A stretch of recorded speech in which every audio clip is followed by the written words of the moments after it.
I'm Ayesha Mehta, and joining me today is Karan. Today is Tuesday, August 25, 2026. And today we're looking at what happens when strict institutional systems collide with, unpredictable human and physical realities. Like, what does a lost military munition over Pakistan, a bureaucratic spreadsheet deciding the fate of Indian tennis, and students literally dancing in police water cannons in Bihar all have in common?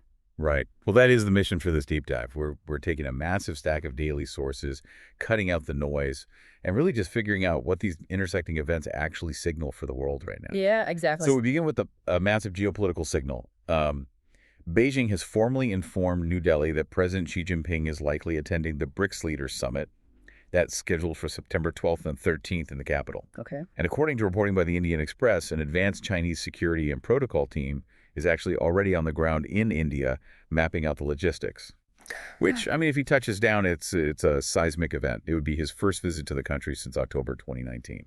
Yeah, I have to pause the optimism here just for a second, though. Sure. Because the context is incredibly heavy. I mean, the last time they met was on the sidelines of the BRICS summit in Kazan, Russia, and that was back in October 2024. Right. And we are still living in the shadow of the 2020 military standoff along the line of actual control in Ladakh.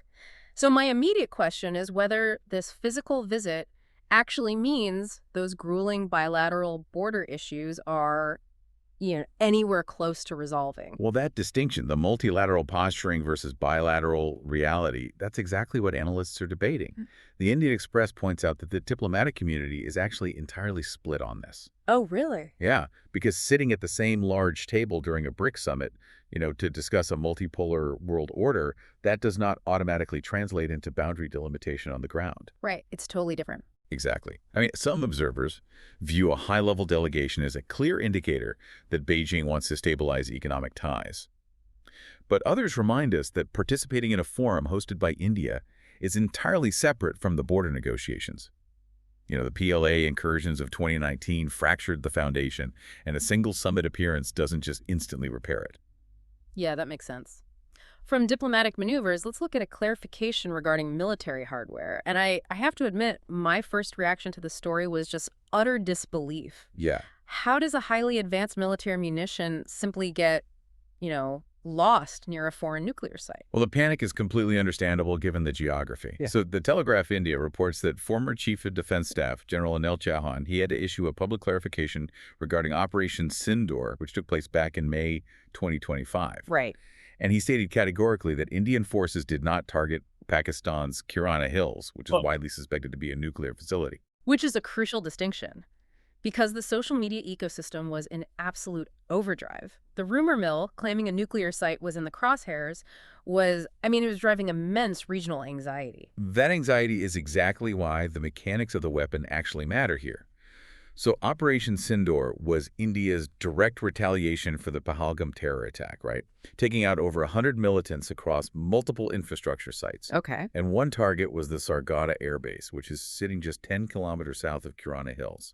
Now, India deployed what are called loitering munitions. Think of these like trained guard dogs sniffing for a very specific scent. Oh, okay. They circle a designated area, actively scanning for enemy radar signatures. But if the target powers down its radar, the dog never catches the scent. Like, it doesn't just attack blindly. Precisely the opposite. It actually eventually runs out of energy. Yeah. The munition simply lost propulsion after its fuel depleted and just descended into a nearby hill. Yeah.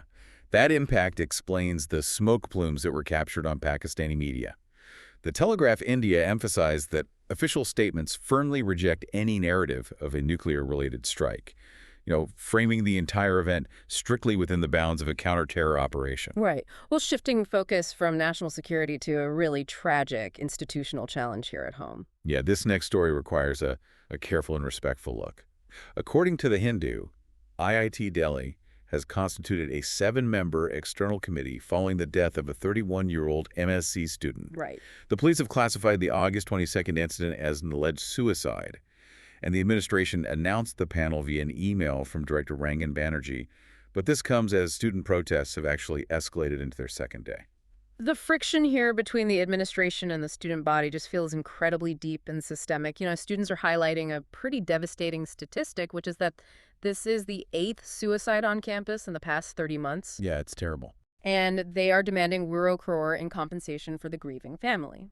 But they're also actively protesting the actual makeup of this new committee, specifically the inclusion of former Uttarakhand police chief Ashok Kumar. Right. Someone students claim has previously linked youth protests to quote-unquote radicalization. Well, the structural disconnect between how the institution views its responsibility and what the students are experiencing is just stark. The Hindu notes that the student first developed mental health issues in March, and the administration's primary response was to advise continuous parental supervision. Oh, wow. Yeah, he actually moved off campus with his parents, returned in July, and received the exact same administrative advice. And see, this is the core of the student's argument. You cannot simply outsource student mental health back to the parents and consider the institutional duty fulfilled. They are demanding systemic campus reforms, right? Like real access to peer support, an inherently supportive environment, and equitable academic opportunities. The demand is for the institution itself to change its operational DNA. And that concept of an institution radically changing its operational DNA is playing out in a very different sector of the government this week. Okay, I am going to play heavy devil's advocate on this one. Let's hear it. Because the idea of handing over sensitive missile data to private companies sounds like an absolute intellectual property nightmare. If we hand private contractors the blueprints to our defense systems, aren't we essentially just crowdsourcing national security to the lowest bidder? I mean, it looks like a risk on paper, but it's actually a calculated strategic leap. So the Times of India reports that the Defense Research and Development Organization, the DRDO, is giving private defense firms access to its technical data packages for the very first time. Wait, really? Yeah. We're talking about design documents, testing data and manufacturing specifications for missile subsystems, radar components, and electronic warfare modules. But there has to be a red line. Like, they cannot be giving away the crown jewels. Oh, they aren't. Highly sensitive and strategic core technologies are strictly excluded. The underlying logic is tied directly to the Atmanirbhar Bharat initiative. The Times of India links this policy shift to the successful July 2025 test of the Pralay missile. Basically, India is transitioning its defense strategy from a closed vault state monopoly to an open-source hardware platform. Oh, I see. They're essentially treating these specific missile blueprints like software APIs for private startups to build upon. Because for decades, private firms have been stalled, begging for access to DRDO's intellectual property so they can build a domestic supply chain instead of just relying on expensive foreign suppliers. So the end goal is to foster domestic competition, significantly reduce the time it takes to procure equipment for the armed forces, and ultimately lower the overall cost. Exactly. Well, that push for domestic resilience and defining who gets to participate in the national ecosystem, it ties right into a complex demographic debate brewing in the capital. Yeah, the visual on this one was really striking. It was. You had a major press conference in New Delhi, bringing this deeply localized civil society issue from the Northeast right to the center of national power. Right. So the Prit reports that a delegation comprising 14 civil society organizations from Manipur submitted a formal demand to the Prime Minister's office. And their core objective is to force the central government to defer the upcoming census and delimitation exercise in Manipur until an updated National Register of Citizens, or NRC, is fully completed. So let's unpack the delimitation aspect, because on the surface, it's just the redrawing of electoral boundaries based on new population numbers. Why is the sequencing so critical to these groups? It all comes down to who is being counted in those new boundaries. The groups argue that identifying legitimate Indian nationals first is the only way to protect the political representation of original Indian citizens. Okay. If you redraw the political map before updating the NRC, their fear is that the demographic data will be heavily skewed by illegal migration, which would, permanently alter the political power dynamics in the state. And this taps into a massive national sensitivity. The print emphasizes that this demand is happening against the backdrop of renewed ethnic unrest in Manipur. And the NRC itself remains a lightning rod across the country, right? Yeah, absolutely. Proponents view it as a vital administrative tool for safeguarding political rights, while critics consistently point to the staggering administrative complexity and the potential for severe social disruption, which we've already witnessed in other states. Well, speaking of tracking populations and identifying threats, the Home Ministry is rolling out entirely new ways to track threats. Traditional policing is getting a massive algorithmic upgrade. Oh, boy. Yeah. According to Akashvani News, Home Minister Amit Shah formally mandated AI-based analysis for the Multi-Agency Center, known as MAC, during the 9th National Security Strategies Conference in New Delhi. This conference was a massive logistical undertaking, too, like over 850 participants in a hybrid format, integrating top brass with younger officers joining virtually from the districts. But what does an artificial intelligence mandate actually look like for intelligence fusion? Like, why does it matter? It basically means deploying algorithms to synthesize vast amounts of intelligence across different state and federal agencies to create unified standard operating procedures. So this covers everything from cybercrime networks to counterterrorism. Right. Shah specifically emphasized the Prehar scheme, the detection of illegal migrants, and a notable legal directive, Yeah. expediting trials by heavily utilizing trial in absentia provisions against fugitives. And see, this is where the public discourse always hits a friction point. You have this undeniable need for high-tech intelligence fusion for national preparedness. But when you marry AI surveillance analysis with expedited trials where the accused isn't even in the room, civil liberties advocates start raising massive red flags regarding legal safeguards. Definitely. It is the defining modern tension, right? Balancing absolute state security against individual privacy. Yeah, and as New Delhi fortifies its internal tech architecture, it is simultaneously working overtime to maintain some of its most traditional global alliances. Right. As Jaishankar met with Russian President Vladimir Putin in Moscow on August 24th, with a really heavy focus on economic firewalls. Hindustan Times reports that Putin gave a flat-out guarantee of continued energy and fertilizer supplies to India. So essentially promising a buffer against the ongoing disruptions in the West Asia crisis. Right. He even signaled a willingness to increase those supplies further. Which is huge. The sheer volume of the relationship is staggering. Bilateral trade has skyrocketed from roughly $13 billion in 2021 to nearly $60 billion in the 2025-26 period. Yeah, but I have to jump in on that number because the trade imbalance is the actual story here. Sure. Out of that $60 billion, the deficit is over $50 billion. Jaishankar specifically highlighted this as a priority issue during the talks. India is absorbing massive amounts of discounted Russian oil, but Russia's not buying nearly enough Indian exports to balance the books. Right. The discussion centered on improving market access, establishing stronger payment mechanisms to bypass global sanctions, and expanding cooperation into sectors like nuclear power and rare earth metals. And tying this back to our very first discussion today, Hindustan Times noted that Jaishankar handed over a personal message from Prime Minister Modi. Diplomatic sources suggest Putin is heavily expected to attend the September BRICS summit in Delhi, setting up a massive geopolitical convergence alongside Xi Jinping. Wow. But you know, multi-billion-dollar trade figures and grand diplomatic summits feel entirely disconnected when you look at the grassroots employment reality back home. The visuals out of Patna were just a stark contrast. Yeah, they really were. Students literally standing in the spray of police water cannons at the Dak bungalow crossing, just dancing in defiance. Yeah, the New Indian Express covered this clash extensively. These were Bihar Public Service Commission, or BPSC, aspirants who were marching toward Chief Minister Samar Chowdhury's residence. And the police deployed water cannons to disperse the crowd after they break through barricades. And their demands are incredibly specific and stem from deep exhaustion. They're demanding a single-tier examination for the BPSC TRE4, absolute transparency in the process, and the cancellation of the 70th BPSC exam due to alleged leaks. Right. One protester's comment really stood out. Librarian recruitment hasn't happened in 18 years. That is an entire generation of applicants waiting in limbo for a single job exam. Well, the state government is attempting to offer a counter-narrative of engagement here. Bihar's education minister, Mehta, insists that the government has addressed the core issues and that his doors are always open for dialogue. Okay. Chief Minister Chowdhury even went a step further, announcing new monthly student support camps and a dedicated online portal for grievances. But as the New Indian Express highlights, from the students' perspective, systemic delays and paper leaks are structural failures that simply can't be resolved by launching a new hotline or a web portal. Yeah, exactly. But you know, that frustration over bureaucratic delays isn't just on the streets, it's echoing at the highest levels of government. Prime Minister Modi just finished reviewing 6 major infrastructure projects worth over 30,000 crore. Yeah, according to Money Control, this took place during the 53rd Pragati meeting. And these 6 projects span across 9 different states, covering critical rail, road, and power sectors. Right.